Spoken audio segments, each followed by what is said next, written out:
Հայաստանի ներկայիս քաղաքական իրականությունը մտել է մի փուլ, որտեղ ներքին ընտրական գործընթացները դադարել են լինել զուտ ներքաղաքական հարց։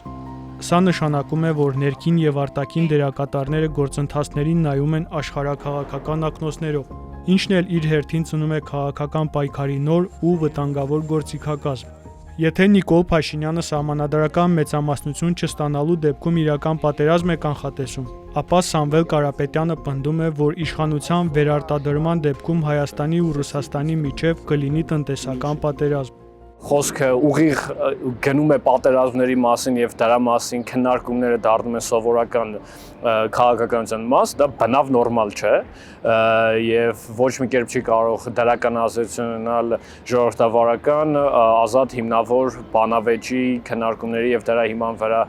քաղաքացիների գիտակցված որոշում կայացնելու վրա, սա երկու կողմից էլ խաղ է ընտրողների վախերի վրա։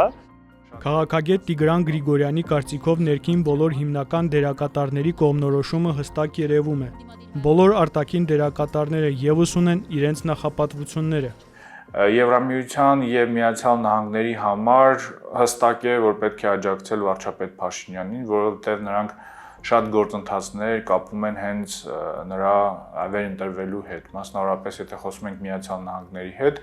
գիտենք նախորդ տարվա օգոստոսին տեղի ունեցած Վաշինգտոնի անկագատնաժողովի մասին եւ TRIP նախագծի մեկնարկի վերաբերյալ համաձայնությանը, այստեղ ստեղծվել է մի իրավիճակ, երբ Միացյալ Նահանգները այդ պրոյեկտի, այդ ծրագրի ապագան կապում են ոչ միայն նույնիսկ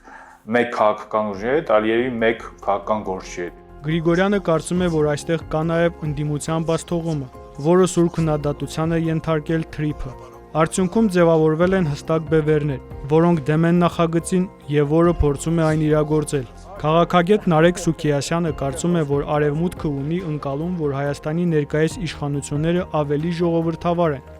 եւ նրանց որոշ իրավախախտումներ դիտարկում է որպես կարճաժամկետ անհրաժեշտություն, ավելի մեծ ռիսկեր ու վտանգներ չեզոքացնելու համար։ Ավելի մեծ վերաբերմունքը նման իրավիճակներին նաև այդ թվում պայմանավորված է աշխարհաքաղաքական իրավիճակով, եթե օրինակ այդ գործողությունները ուղղված են լինում ռուսական ազդեցության կամ մեղմանը կամ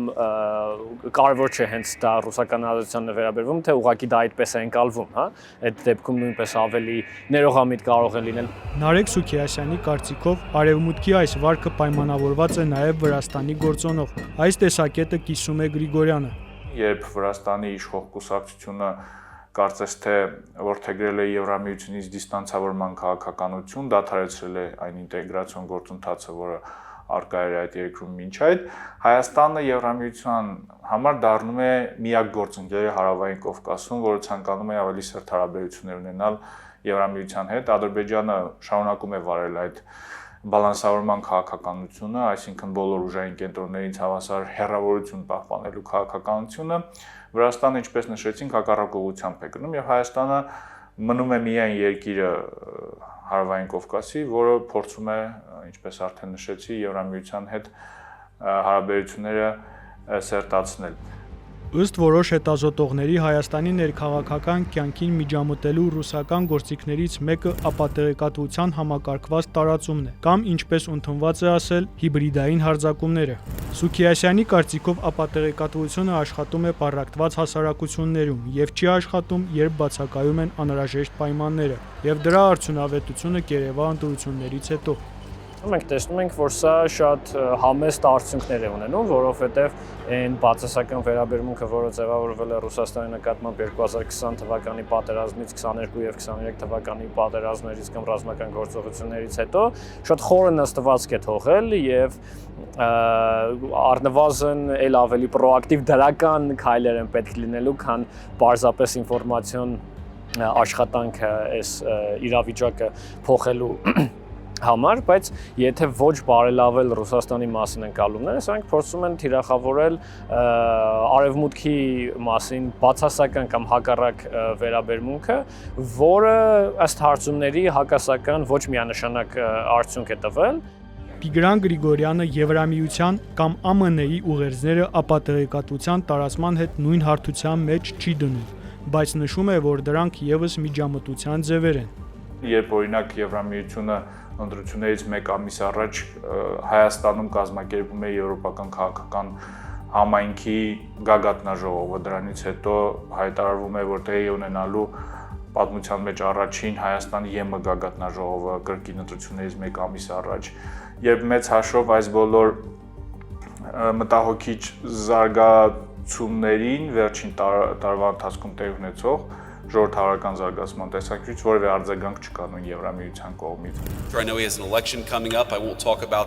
Գիտեմ, որ ընտրություններ են մոտենում։ Ես չեմ խոսի դրա մասին, բայց եթե իմ աջակցությունը որևէ նշանակություն ունի, ապա նա անկասկած ունի այդ աջակցությունը, քանի որ նա այն մարդն է, ով կարող է երկարաժամկետ գործընկերություն կառուցել նման ծրագրերը հաջողությամբ իրականացնելու համար։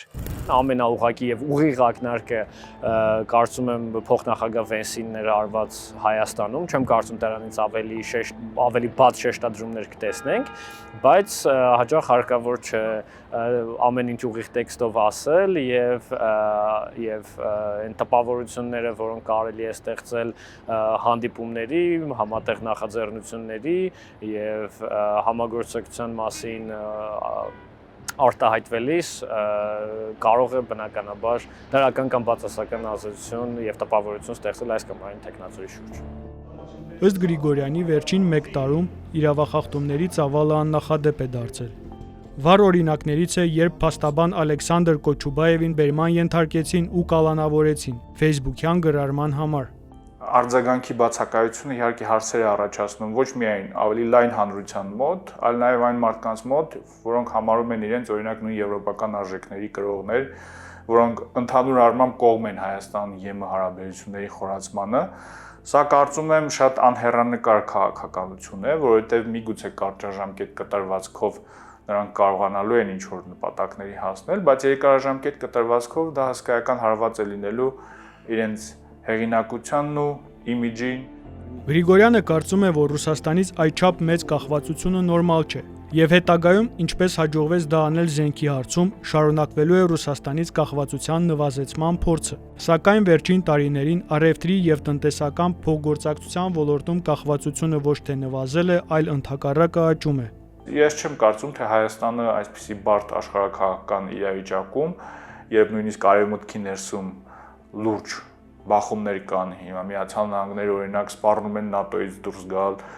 Եվրամիություն, Միացյալ Նահանգներ հարաբերություններում այս ճգնաժամի պարագայում Հայաստանը հակված է լինելու ինչ-որ աշխարհակաղակական լուրջ փոփոխություններ կամ ընտրություններ կատարել իր արտաքին քաղաքականության մեջ։ Как бы не закончились выборы։ Եվ կցանկանայի հույս հայտնել, որ անկախ նրանից, թե ինչպես կավարտվեն ընտրությունները Հայաստանում, հայ-ռուսական հարաբերությունների կառուցման ու ամրապնդման մեր տրամադրվածությունը կշարունակվի։